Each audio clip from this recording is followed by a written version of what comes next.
they supposed to do? What are they supposed to be at? What is their job? What is their job? We've never seen them anywhere, have we? What is their job? I've never seen them. What is their job? What is their job? I'm ex-US Marine. What's his qualifications? Is he something special? Oh, he's with you. What is he? What's his qualifications? What is the guy?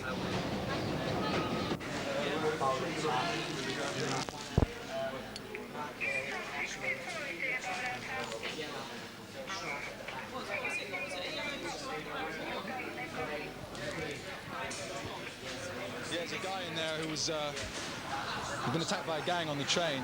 I reckon about 20 people who attacked him with knives. He got stabbed twice. Got stabbed in the leg and stabbed in the back of the shoulder, quite a deep wound in the back of the shoulder. So, I mean, we were rushing with the police to do some first aid. Probably noticed we'll carry first aid kits. In fact, we spend more time doing first aid than we do arresting people. You know, the police reckon they've caught the people already at South Kensington Station. But the more important job is, you know, that guy his lung could have gone out. He could have died. So, I mean, we've already done the most important work. You know, like discussions about crime or like crime and punishment, role of the courts, you know, role of education, lack of opportunity, poverty, all those kind of things. They do concern us, but you can sit in a room and discuss them as much as you like. But the fact remains, there's a guy on a train who's getting stabbed up, and someone's got to be there to stop it happening, regardless of why it's happening, or what the guys wanted from him, or whether he started it, or what happens next. The fact remains that there are people out there on the street, and they need protection. And the authorities, the transport authorities, have failed to give that protection. They just failed again today. And, you know, police arrived too late. Just by some miracle, we happen to be here today. We're often not around either. And so we can help somebody out. If they would provide security, if they would provide first aid on their trains and on their system, we wouldn't have to do this. And people say to me, don't you think this is a job for the professionals? We say, yeah, well, why don't they do it? You know, why do they leave it to us? We've got better things to do. I'd like to be down, you know, I'd like to be out in the park today. I'd like to be down the pub, whatever. But instead we're patrolling the trains because there's nobody else doing it and someone's got to do it. It's a job that has to be done.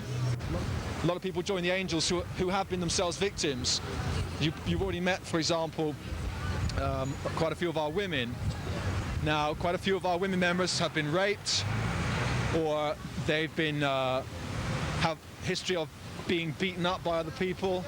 That people often say to our women members, you know, what do you know about violence? They can tell the guys more about violence than the guys know because they've been on the receiving end so much. Our black members have all suffered serious racial discrimination, racial violence, including from the police. Some of our members have been framed by the police, black members, just because of the color of their skin.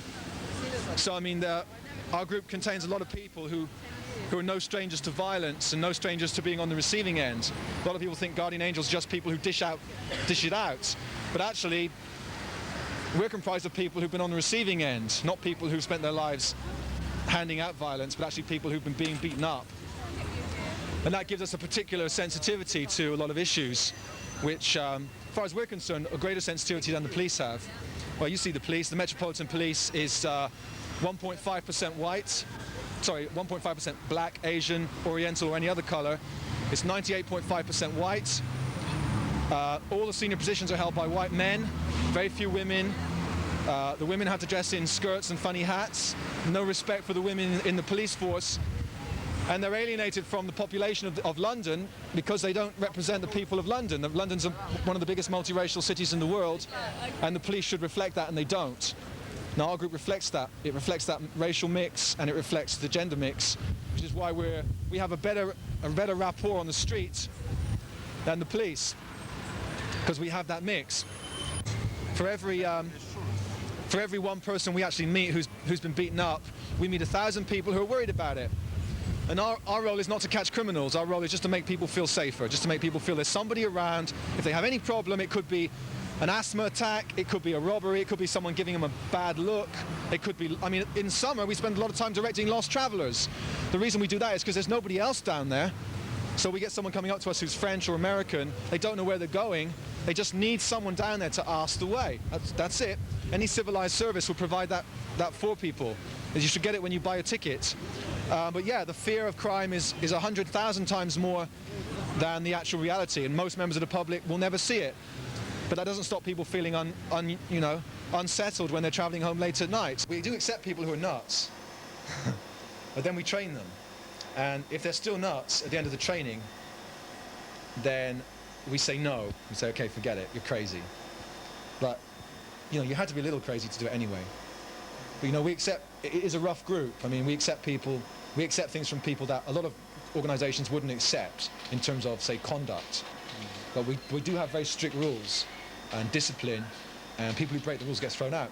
In our training, only I think we have a 1 in 8 pass rate. 7 out of 8 people we reject. So these are the successes you're seeing out here with us. And we get some crazy people, just really nuts, We get people who, I mean, we train in combat, and we train to fight using minimum force, reasonable force, within the framework of the law, where which is obviously what we will have to do. We get some people, I mean, we had one guy come down, everybody he touched, he broke their arm, he broke ribs, he just broke them up. He was so violent, he couldn't control himself, he had no control. And we said to him, look, you can't be a guardian angel because you're a great guy and you want to be a guardian angel, and you're very strong, very committed, but you have no sensitivity, you've got no brain. You can't control all this muscle. You're just, you're a meathead. So we don't accept those people. Like I say, when you start training with us, you can be a meathead, but if you don't learn some communication skills, if you don't learn some control, self-control, and some judgment, then you won't pass the training. We're going to go into some of the psychology section now, some abuse training, which, as most of you know, when we go out on the trains, we don't fight all night long, but what we do is deal with a lot of verbal abuse, either towards us or towards other people. We don't rise to that. We don't start fights, we don't pick fights because of verbal abuse. Somebody comes up to me, looking at a fucking packy cunt.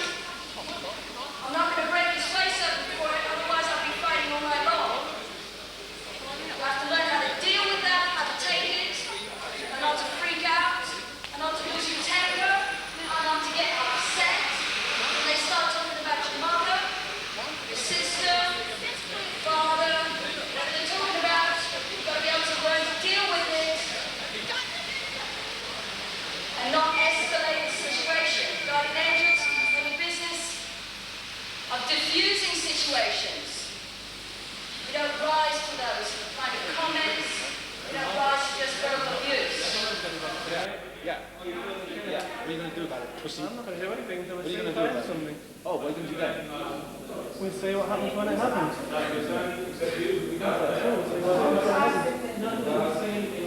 Yeah, what are you, pussy? Oh, look at that. Pussy. Raise the bag of hair. Oh, fucking pussy hole. Yeah.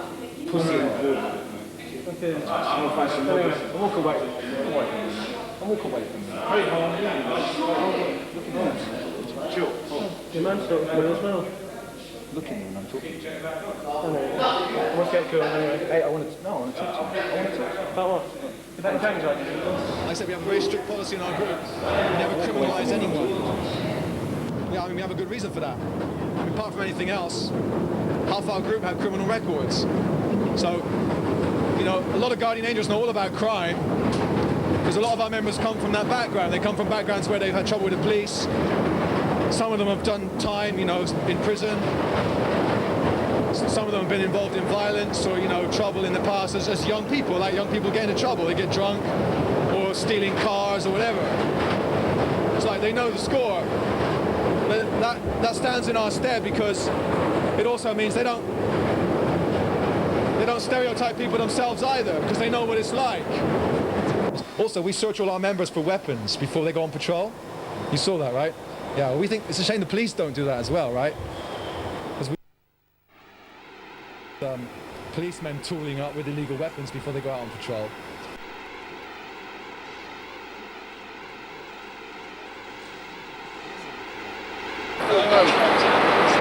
Thanks.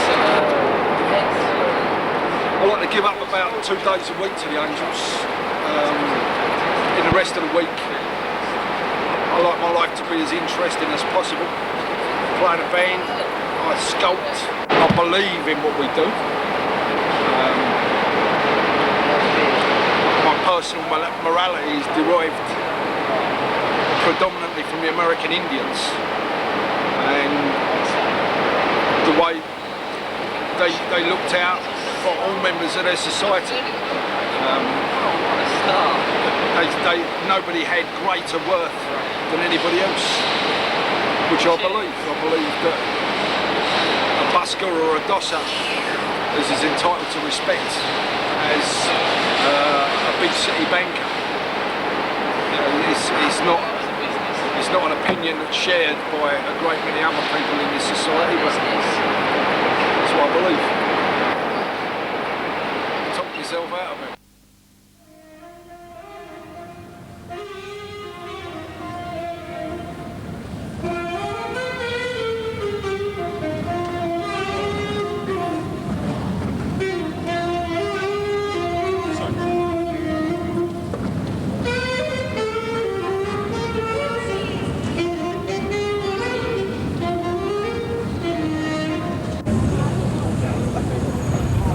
So that's very nice. Thank you. How can we contact you if we need you? Okay, the Guardian Angel telephone number is 081 Yeah. 694 Yeah. 2797.